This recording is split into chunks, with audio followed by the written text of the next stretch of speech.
ഇന്ന് ഞായറാഴ്ചയായിട്ട് എനിക്ക് ഇന്ന് രാവിലെ തന്നെ ഒരു ബാലവേദി കലോത്സവത്തിന്റെ മീറ്റിംഗ് ഉണ്ടായിരുന്നു. നമ്മുടെ കലോത്സവം ഒന്ന് കണ്ടക്ട് ചെയ്യണം. ഈ മീറ്റിംഗിന് പോണെന്ന് വിചാരിച്ചു. ശനിയാഴ്ച വൈകിട്ട് നല്ല കാറ്റും മിന്നലും ഇടിവെട്ടും എല്ലാ സംഭവങ്ങളും ഉണ്ടായിട്ടുണ്ട്. അപ്പൊ അതിനോടനുബന്ധിച്ച് നമ്മുടെ വീട്ടിൽ കറണ്ട് ഉണ്ടായിരുന്നില്ല. രാവിലെ മോട്ടർ അടിക്കാനും മറന്നുപോയി.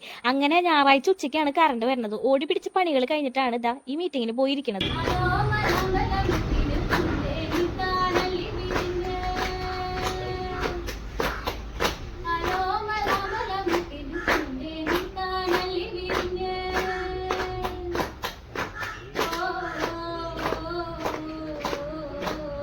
അങ്ങനെ ഇന്ന് കുഞ്ഞും കൂടി ഉണ്ടായിരുന്നു കേട്ടോ ബാലവേദിയുടെ മീറ്റിങ്ങിന്. അപ്പൊ ഡേറ്റും കാര്യങ്ങളൊക്കെ തീരുമാനിച്ച് നമ്മളിത് അവിടെ നിന്ന് ഇറങ്ങിയിട്ടുണ്ട് കേട്ടോ. അപ്പൊ ഞങ്ങൾ 3 പേരും കൂടിയിട്ടാണ് വന്നത്.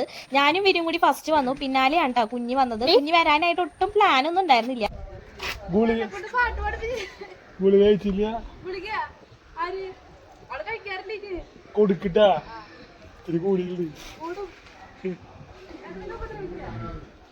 ഈ പറയണത് എന്നെയാണ് കേട്ടോ. എപ്പോ കാണാണെങ്കിലും എന്നെ എന്തെങ്കിലും ഒന്ന് പറഞ്ഞില്ലെങ്കിൽ അവനൊരു സമാധാനം ഉണ്ടാവില്ല. പിന്നെ അവന് മുടി വെട്ടാനും കൂടി പോകണമെന്ന് പറഞ്ഞിട്ട് അങ്ങനെ വീട്ടിലാക്കി ഞങ്ങൾ രണ്ടാളും കൂടി ഞങ്ങളുടെ വീട്ടിൽ പോയി.